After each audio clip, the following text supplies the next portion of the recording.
दोस्तों नमस्कार।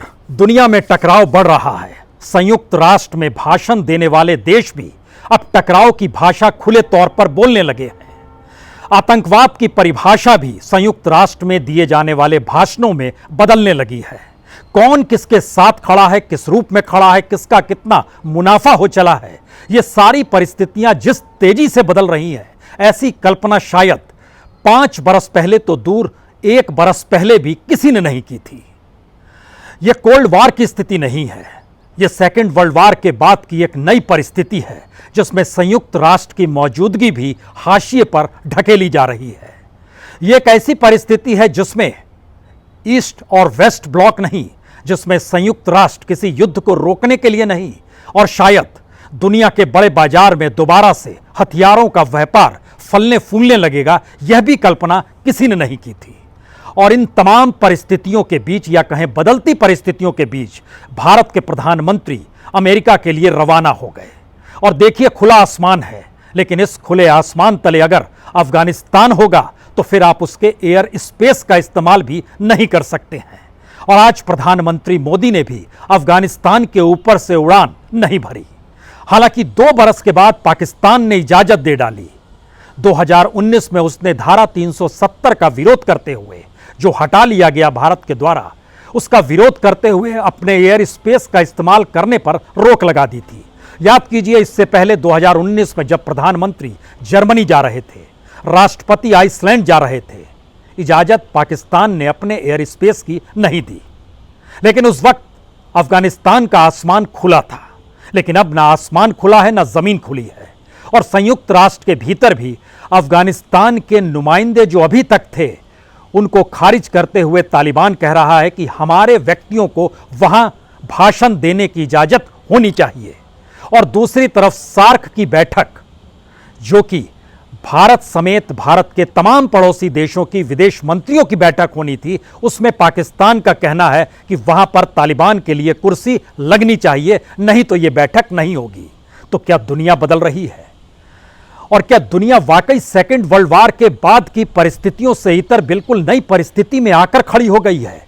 हमें लगता है कि दुनिया के इन हालातों के बीच शायद भारत के प्रधानमंत्री नरेंद्र मोदी की यात्रा जो है, ये भारत के लिए बहुत महत्वपूर्ण है। और भारत स्ट्रेटजिकली मौजूदा वक्त में दुनिया जिन 2 देशों को लेकर बढ़ती हुई नजर आ रही है, उसमें अगर एक अफगानिस्तान है तो दूसरा चीन भी है।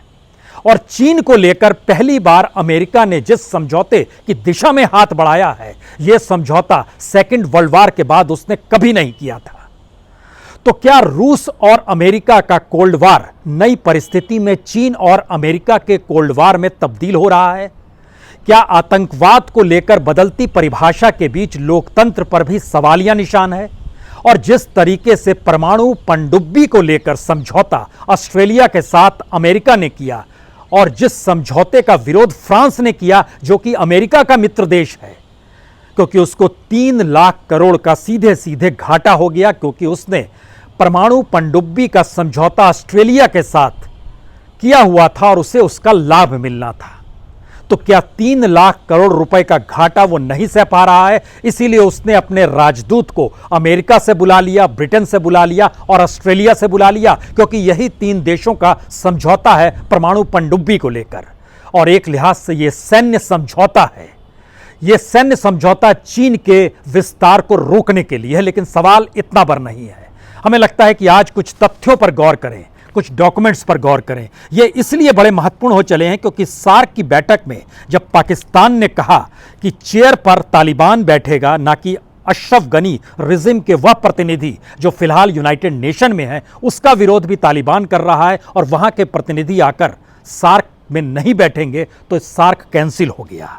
अगला सवाल है कि जो समझौता अमेरिका के साथ भारत ने किया हुआ है और मौजूदा वक्त में प्रधानमंत्री मोदी जिस बैठक में शामिल होने के लिए गए हैं, वह ऑस्ट्रेलिया, जापान, अमेरिका और भारत के बीच समझौता है। यह क्वाड का समझौता, और इस समझौते के मातहत बुनियादी ढांचे पर बहस होती है, नई टेक्नोलॉजी पर बहस होती है, समर्थन होता है, सहयोग होता है, जलवायु परिवर्तन पर होता है, समुद्री सुरक्षा को लेकर बात होती है। लेकिन दूसरी तरफ जो क्वाक्स बना है, जो ऑस्ट्रेलिया, ब्रिटेन और अमेरिका के बीच में है, यह सैन्य समझौता है। भारत और जापान सैन्य समझौता करने की स्थिति में अपनी संप्रभुता के दायरे में कभी नहीं आते हैं, आएंगे भी नहीं। इसीलिए अमेरिका ने भारत को लेकर या जापान को लेकर अप्रोच नहीं किया, लेकिन बिजनेस टर्म में और बुनियादी ढांचे को लेकर उसने अपने तौर पर क्वाड किया, और क्वाड की बैठक इस बार महत्वपूर्ण मानी जा रही है। लेकिन मसला इतना भर भी नहीं है। संयुक्त राष्ट्र में प्रधानमंत्री मोदी को भाषण देना है। बाइडेन का भाषण हो चला है, ईरान भाषण दे चुका है, चीन ने भाषण दे दिया है, लेकिन जो बातें निकल कर आ रही है वो इतनी टकराव वाली है, इससे पहले कभी ऐसी भाषा का इस्तेमाल नहीं किया गया होगा। चीन में सत्ता परिवर्तन हो चला है, वहां के सुप्रीम कोर्ट के चीफ जस्टिस रह चुके रईसी जो हैं इस वक्त वहां के राष्ट्रपति हैं इब्राहिम रईसी। लेकिन हमें लगता है ईरान ने जिन शब्दों का इस्तेमाल किया और चीन ने उस पर जिस तरीके से मुहर लगाई, यह दोनों स्थिति को पहले समझ लीजिए, फिर समझेंगे कि भारत स्ट्रेटजिकली अमेरिका के लिए और यूरोपियन कंट्रीज के लिए क्यों महत्वपूर्ण है इस इलाके में, जहां पर पाकिस्तान है, चीन है, अफगानिस्तान है और ईरान भी उधर जाके खड़ा है। ईरान के राष्ट्रपति इब्राहिम रईसी ने वर्चुअली जो भाषण दिया है, उनका कहना है कि अमेरिका प्रतिबंध को हथियार के तौर पर इस्तेमाल कर रहा है और शायद इसी का घाटा ईरान को लगातार हो रहा है, और वह अफगानिस्तान के साथ जाकर खड़ा हो गया है, चीन के साथ जाकर खड़ा हो गया है। तो क्या यह माना जाए कि ईरान और भारत के बीच जो पाइपलाइन की स्थिति थी वह अब ठंडे बस्ते में चली गई? कह सकते हैं, लेकिन ईरान अपनी परिस्थितियों को तलाशते हुए यह कहने से नहीं चुका कि अमेरिका पश्चिम पहचान थोपना चाहता है। और इतना ही नहीं, बोलते बोलते उसने यहां तक कहा कि इराक और अफगानिस्तान से अमेरिका खुद नहीं गया, बल्कि हालात ऐसे थे जहां से उसको निकाल दिया गया। वहां के फौज ने निकाला, विद्रोहियों ने निकाला, यानी एक खुली परिस्थिति है। और इतना ही नहीं, जो 6 जनवरी को कैपिटल हिल में ट्रंप समर्थकों ने किया था, उसके रेफरेंस को लेते हुए ईरान ने पहली बार संयुक्त राष्ट्र के भीतर कहा कि कैपिटल से काबुल तक, यानी कैपिटल की परिस्थिति और वहां की हिंसा को उन्होंने काबुल से जोड़ दिया। और कैपिटल से काबुल तक साफ संदेश अमेरिकी अधिनायकवादी सिस्टम के ऊपर है कि उसकी कोई साख नहीं है।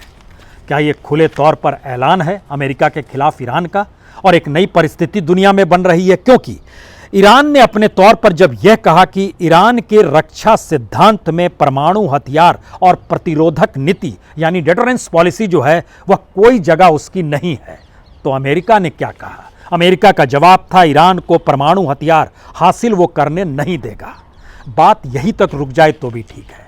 ईरान ने इजराइल को भी अपने साथ समेटा, और फिर वही जिस भाषा का इस्तेमाल किया गया, हमें लगता है पहले उसे देखिए। उसका कहना था इजराइल को लेकर कि कब्जा करने वाले यहूदी शासक राज्य प्रायोजित आतंकवाद का सबसे बड़ा प्रबंधक है। वो टेररिज्म से उन्होंने जोड़ दिया इजराइल को, और उन्होंने इजराइल पर आरोप लगाया कि उसका एजेंडा ही है महिलाओं और बच्चों का कत्लेआम करना। इससे पहले ये शब्द इस्तेमाल नहीं हुए थे, पहली बार हुए। गाजा को दुनिया की सबसे बड़ी जेल बना दिया गया है, इसका जिक्र ईरान ने किया। जवाब में इजराइल ने देर नहीं लगाई, और इजराइल ने अपने तौर पर साफ कहा कि ईरान में तेहरान के कसाई के नेतृत्व में, यानी राष्ट्रपति के लिए कसाई शब्द का इस्तेमाल किया गया। ईरान में तेहरान के कसाई के नेतृत्व में जो सरकार बनी है उसके ज्यादातर मंत्री आतंकवादी गतिविधियों में संलग्न हैं। ये भाषण का हिस्सा है, वो जो भाषण दिया गया। अंतर्राष्ट्रीय समुदाय को चाहिए कि ईरान की इस सरकार की निंदा करे और इस अतिवादी शासन के हाथ परमाणु हथियार ना लग जाएं, इसे रोकने की कोशिश करे।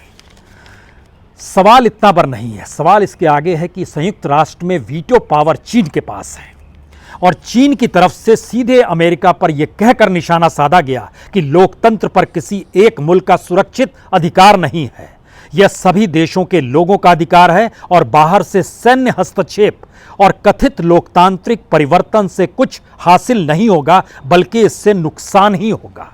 यानी चीन ने अमेरिका को जिस तरीके से उसने खासतौर से सीरिया, इराक, ईरान, अफगानिस्तान, इन जगहों पर जो भी हस्तक्षेप किया उसे गैर लोकतांत्रिक बताया, और लोकतांत्रिक का राग अलापने वाले अमेरिका को कटघरे में खड़ा कर दिया। क्या यह टकराव की नई परिस्थिति है? और भारत इन परिस्थितियों में अब जब भाषण 25 तारीख को भारत के प्रधानमंत्री का होगा तो वह किस दिशा में जाएगा, कैसा होगा, जब संयुक्त राष्ट्र की धज्जियां, संयुक्त राष्ट्र की भाषणों के भीतर ही हो रही है और वो तमाम देश दे रहे हैं जिन्होंने मिलकर बनाया था संयुक्त राष्ट्र। तो क्या ये मौजूदा वक्त इतना आसान है? हमें लगता है कि अब इसकी असल परिस्थिति समझिए कि एक तरफ अगर अफगानिस्तान है तो उसके साथ खड़े देश चीन है, पाकिस्तान है, ईरान है, तुर्की भी आकर खड़ा हो गया क्योंकि वो बार बार कश्मीर का जिक्र करता है, इस बार भी उसने किया।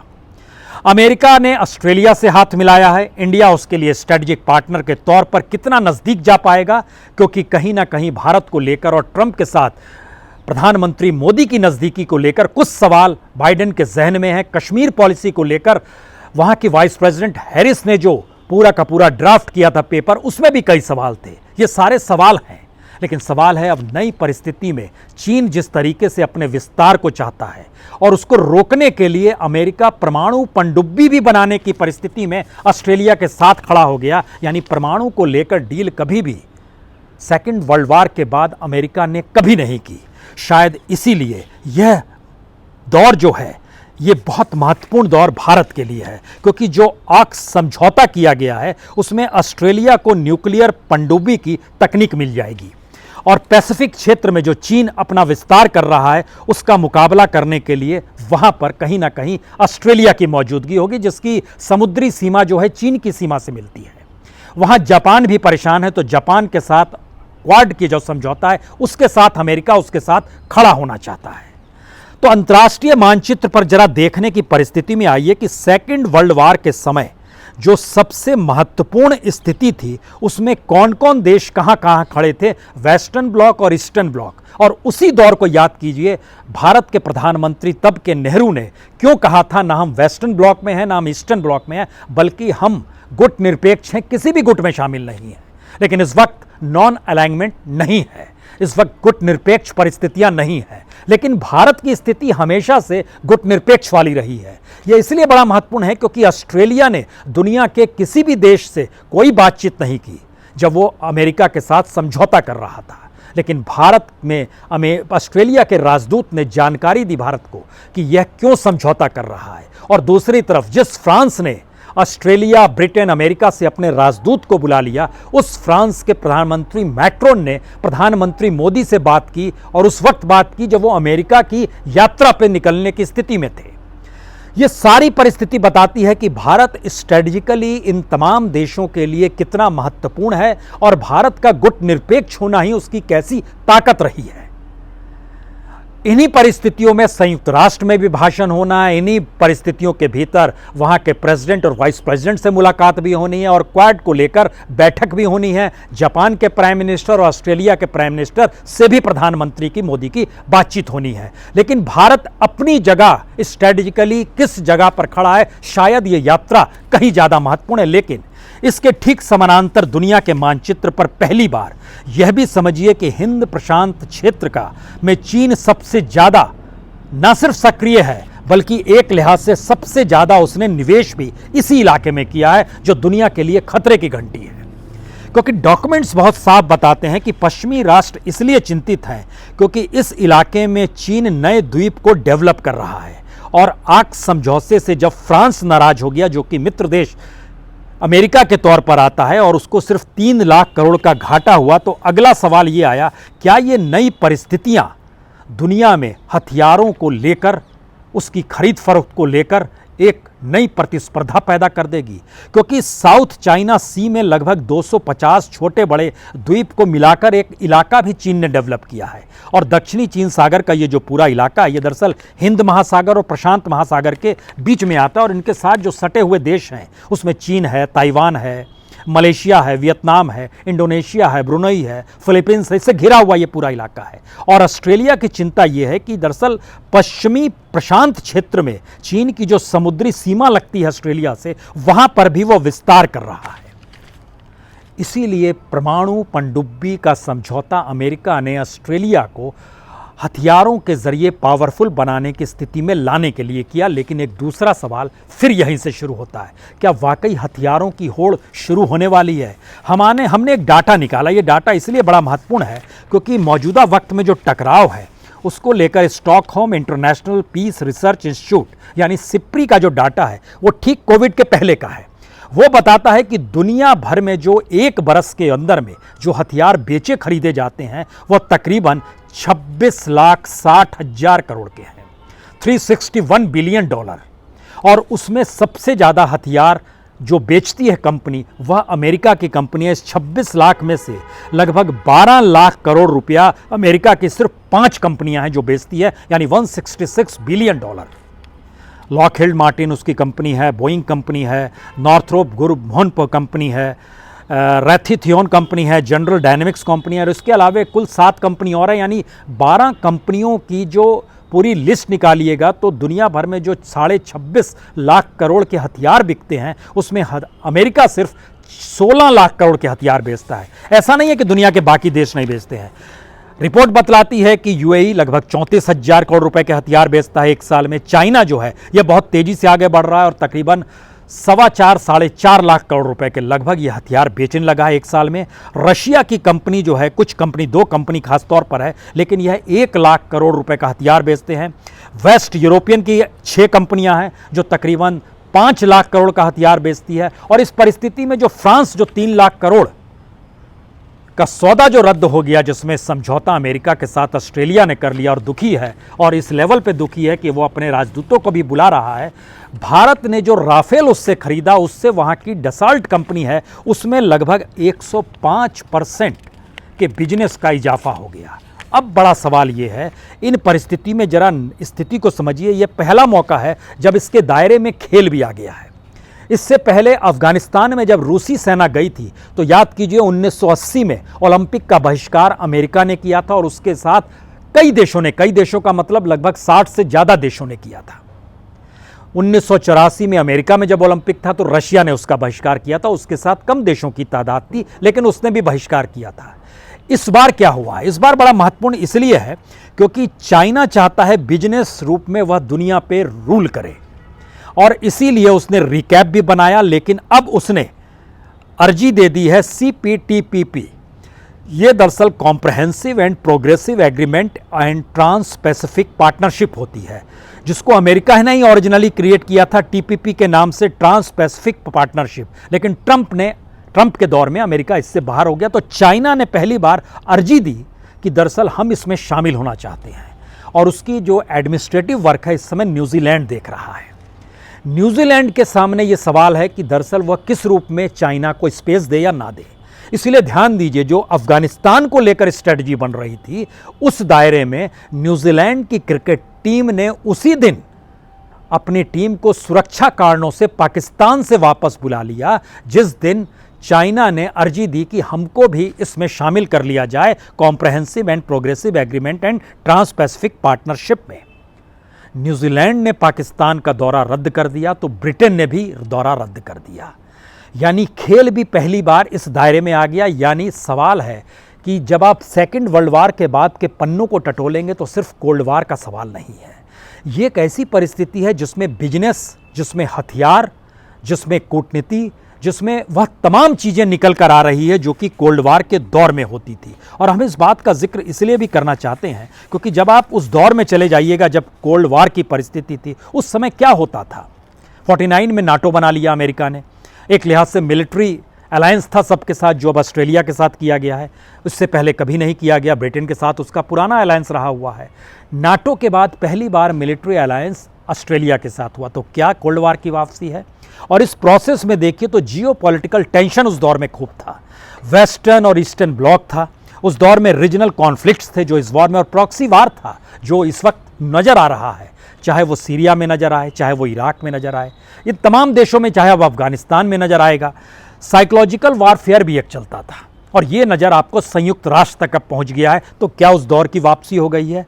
प्रोपेगेंडा कैंपेन पूरे उफान पर उस दौर में रहता था, किस देशों के ज़रिए किस दिशा में बढ़ना है। लेकिन अब और उसमें एक अंतर है, उस समय हथियारों को लेकर सवाल था, इस समय बिजनेस को लेकर सवाल है। उस समय हथियार बड़ा बिजनेस नहीं थे जो बन रहे थे, इस वक्त हथियार बड़ा बिजनेस है और दुनिया एक मंदी के दौर से गुजर रही है। तो भारत के सामने स्ट्रेटजिकली कई सवाल हैं अमेरिका की सत्ता चाहे भारत की राजनीतिक मौजूदा सत्ता के खिलाफ हो, कश्मीर पॉलिसी को लेकर या फिर सीएए एनआरसी को लेकर जो अमेरिका में सवाल उठे, लेकिन स्ट्रेटजिकली भारत फिट केस बनता है अमेरिका के साथ इस वक्त खड़ा होने के लिए, क्योंकि नॉन अलाइनमेंट खत्म है, सार्क खत्म है, भारत की अपनी आर्थिक परिस्थितियों में वह रूट बंद है जो अफगानिस्तान और ईरान होकर उसको मध्य यूरोप के हिस्से तक ले जाता था और पूरा बिजनेस उसको देता, वह भी बंद कर दिया गया है। पाकिस्तान से तनाव की स्थिति है। वन बेल्ट वन रूट को लेकर चीन अपने विस्तार में इस तरीके से आगे बढ़ गया है जहां पर श्रीलंका भी है, मालदीव भी है, बांग्लादेश भी है, नेपाल भी है और पाकिस्तान तो उसके साथ ही खड़ा है। भारत के सामने ऐसे में ऑप्शंस क्या रहेंगे और क्या प्रधानमंत्री मोदी संयुक्त राष्ट्र में जिस बात का जिक्र करेंगे वह कूटनीतिक तौर पर उनके साथ, हालांकि भारत के जो सुरक्षा सलाहकार हैं डोभाल साहब भी गए और एक अच्छी खासी टीम गई है जो जाहिर है इस बातों पर गौर जरूर करेगी, लेकिन यह एक नई परिस्थिति है जिसमें दुनिया बदल रही है। और अमेरिका वर्सेस चीन की इस परिस्थिति में देखिए तो अमेरिका के सामने सवाल ग्लोबलाइजेशन का है, ग्लोबल वार्मिंग का है और ग्लोबल पॉवर्टी का भी सवाल है। लेकिन अमेरिका के जरिए यानी बाइडेन ने जो भाषण दिया, संयुक्त राष्ट्र के भीतर 3 सवाल उन्होंने खड़े किए। अमेरिका अब 9/11 की परिस्थिति से बहुत आगे निकल गया है, यानी टेक्नोलॉजिकली वो ज़्यादा शार्प हो गया है। दुनिया के भीतर में उसकी अपनी कैप्टेंसी मौजूद है, यानी वह अभी भी दादागिरी की स्थिति में मौजूद है और उसको कोई चिता नहीं सकता है। और तीसरी परिस्थिति में उन्होंने कहा कि हम कोल्ड वार को दोबारा रिवाइव करना नहीं चाहते हैं। ये एक चाइना की तरफ इंडिकेशंस थे। लेकिन इससे हटकर सवाल है कि वह देश जो चाइना के साथ इस दौर में खड़े हैं और चाइना की इकोनॉमी, चाइना का मार्केट, चाइना का बिजनेस का विस्तार और चाइना का अफगानिस्तान को लेकर स्ट्रेटजिक मूव जिस तरीके से खड़ा है, उसमें ईरान की मजबूरी यह है कि वो वहाँ खड़ा ना हो तो वहाँ से अमेरिकी प्रतिबंध है। पाकिस्तान की मजबूरी यह है कि पाकिस्तान से एक बार भी टेलीफोन पर बात अमेरिकी राष्ट्रपति ने नहीं की। भारत के प्रधानमंत्री तो 2 बार वर्चुअल मीटिंग में सामने आ चुके हैं, 3 बार फोन से बात कर चुके हैं, 1 बार बधाई दी, 2 बार कोविड को लेकर बातचीत हुई। इसके अलावा क्वाड की बैठक जो वर्चुअली हुई पिछले बरस, उसमें भी वो शामिल हुए। लेकिन एक सवाल जो सबसे बड़ा है, आतंकवाद और हथियार, जिसमें तालिबान को दायरे में खुले तौर पर न सिर्फ भारत लाता है, अमेरिका भी लाता है। पाकिस्तान उस जमीन को पॉवर्टी के खिलाफ लड़ाई और संघर्ष की परिस्थिति को मानता है और चीन उसको मदद कर रहा है, यानी पैसे का मदद है, जमीन का मदद है, और एक को वीटो पावर है यूनाइटेड नेशन के भीतर में और एक उसके पीछे खड़ा है। इस प्रोसेस में अमेरिका की जो पॉलिसी है, भारत उस पॉलिसी के साथ पूरी तरीके से कैसे खड़ा होगा, क्योंकि वह ईरान को लेकर जो पॉलिसी है, जो रशिया को लेकर उसकी पॉलिसी है, जो यूक्रेन को लेकर उसकी पॉलिसी है, इस पॉलिसी में भारत अमेरिका के साथ उसके ना तो मिलिट्री अलायंस कर सकता है, ना ही उसके मित्र देशों में शामिल हो सकता है, बल्कि एक स्ट्रेटजिक पार्टनर के तौर पर खड़ा हो सकता है। और यहीं से भारत क्या इस यात्रा में वह लाभ उठा पाएगा जो भारत की इकोनॉमी को पटरी पर ला सके, क्योंकि भारत के भीतर में यह तमाम सवाल हैं कि भारत की इकोनॉमी पॉलिसी कहीं फेल तो नहीं हो गई, भारत की फॉरेन पॉलिसी अफगानिस्तान के मुद्दे पर कोलैप्स तो नज़र नहीं आई, भारत की डिफेंस पॉलिसी जिसमें 100% एफडीआई खोल दिया गया है, विदेशों से हम खरीद तो रहे हैं लेकिन यहाँ पर विदेशों की टेक्नोलॉजी जो लाने की बात थी वो नहीं ला पा रहे हैं। इस दिशा में भारत कैसे बढ़ेगा, किस रूप में बढ़ेगा, ये सारे सवाल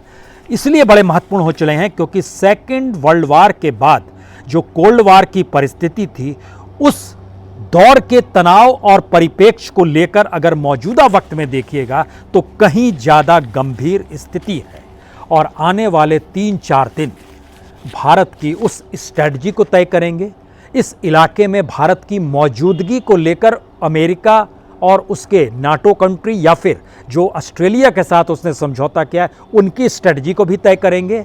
और शायद चाहे अनचाहे यह कोल्ड वार की बढ़ती हुई स्थिति नहीं बल्कि कोल्ड वार ही है जिसमें संयुक्त राष्ट्र को हथियार और औजार बनाया जा रहा है, क्योंकि अब सवाल है कि अफगानिस्तान को विदेशी मदद मिले, यहाँ वहाँ प्रतिबंध लगे। विदेशी मदद अमेरिका देगा क्योंकि भारत उस कमेटी को चेयर कर रहा है जो अगले साल तक करेगा, जो प्रतिबंध लगाती है, और भारत इस दिशा में बार बार कह रहा है कि वो तालिबान को नहीं मान्यता दे सकता है, क्योंकि वो टेररिज्म की ज़मीन को कहीं ना कहीं अपने यहाँ पनाह दिए हुए है। सवाल यही है, यह यात्रा 3-4 दिनों की मुलाकातों का दौर भारत के लिए भी महत्वपूर्ण है और शायद पूरी दुनिया के लिए भी महत्वपूर्ण है। तो हम इंतजार करते हैं और देखते हैं वहाँ से क्या निकलता है। लेकिन यह समझने की कोशिश की जाए कि एयर स्पेस भी अगर अफ़गानिस्तान का इस्तेमाल ना हो सकता हो, और एक वक्त पाकिस्तान ने भी अपना एयर स्पेस इसलिए बंद कर दिया कि भारत ने अपने ही देश के भीतर में एक राज्य में एक नियम लाया और 370 को वापस लिया और उससे पाकिस्तान ने दखल देने के अंदाज में पहल की, तो इसका मतलब है यह कोल्ड वार से आगे की परिस्थिति है, या फिर उसके उग्र और तीखे प्रतिक्रिया के तौर पर दुनिया अपने आप को अलग अलग हिस्से में बांट रही है और एक दूसरे के साथ खड़ा कर रही है। बहुत बहुत शुक्रिया, बहुत बहुत शुक्रिया।